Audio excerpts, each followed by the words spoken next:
Günaydın Hasan abi.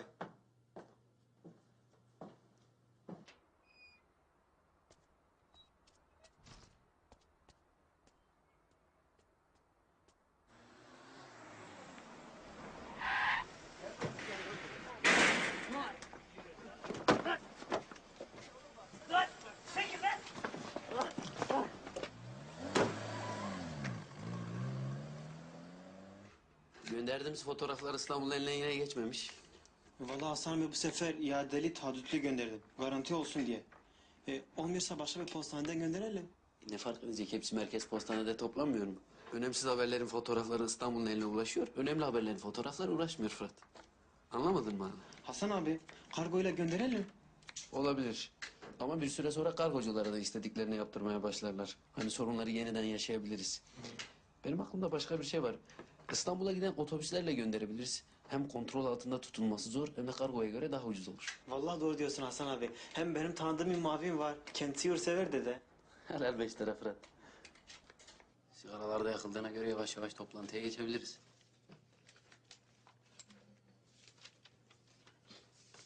Songül. Kadir nerede? Geç kalacağım bir yer almadım.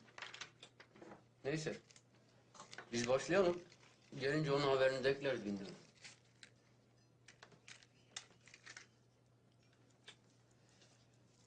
Evet Songül. Sende ne var bugün?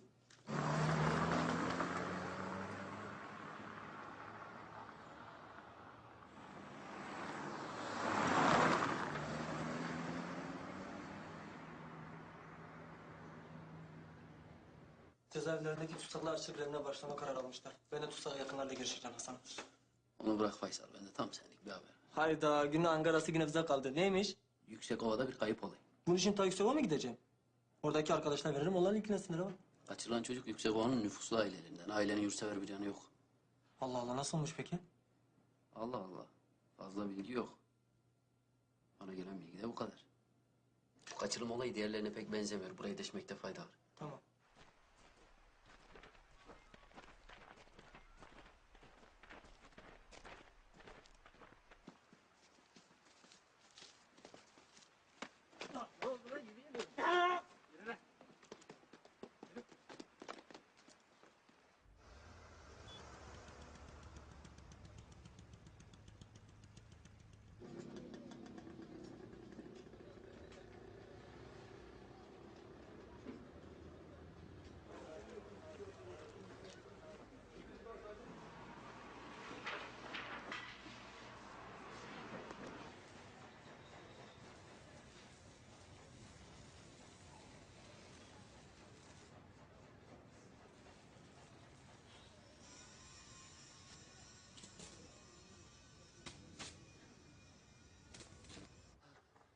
Kadir.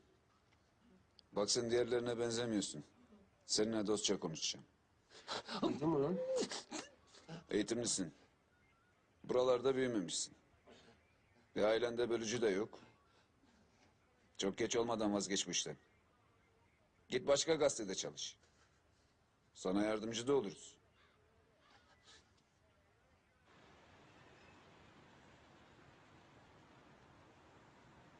Selamünaleyküm Dino dayı. Aleykümselam yeğenim gel otur bir çayımı iç. Sağ olasın Dino dayı. Daha gazeteyi bitiremedim. Sonra içerim çayını. Satışa nasıl gidiyor? İyidir. Bir de şu çakallar olmasa gazeteyi asar asmaz tepeme dikiliyle. Süleymanları tehdit etmişler Dino dayı. Bu gazete satarsan yakarız büfeni demişler. Duymuşum. Yakında sana da gelirler Dino dayı. Gelsinler ne yapacaklar? Her gün tepeme mi dikilecekler? Elimi mi tutacaklar gazete satma diye? Öyle kuru gürültüyle olmaz bu işler.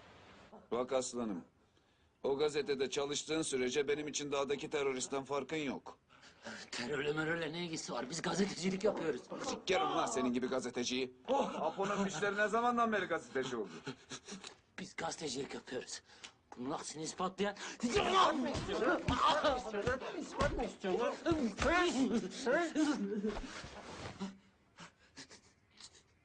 Ölümden korkuyor musun?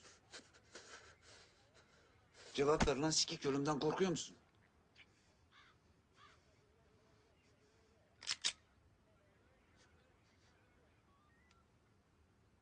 Bak aslanım, bu işi yapacaksan ölümden korkmayacaksın.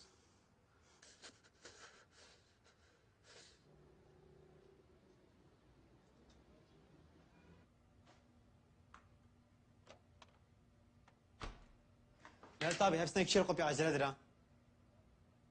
Sizin işiniz her zaman acele zaten.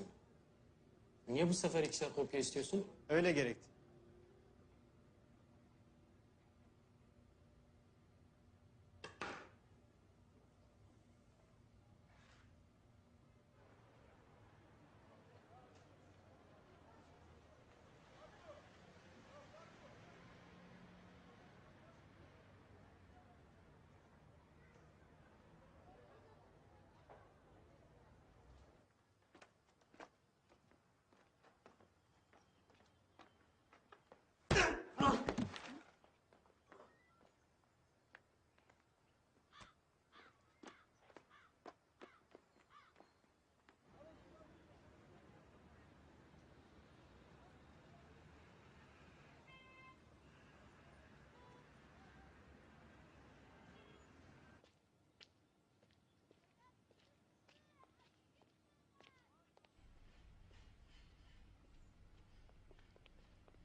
مرحبا سرشبا Geçtiğine van pır girin gel. Gelek etüek çavi kol van minleri tamam.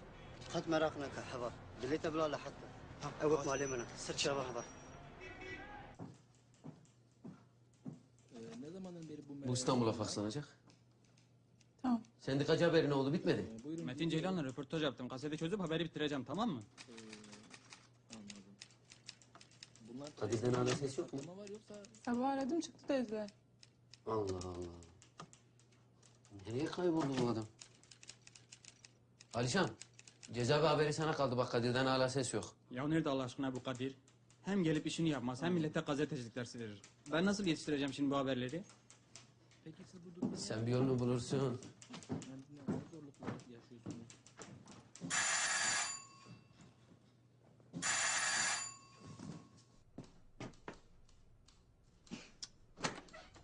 Şu zile yavaş bassana. Yavaş basın Songül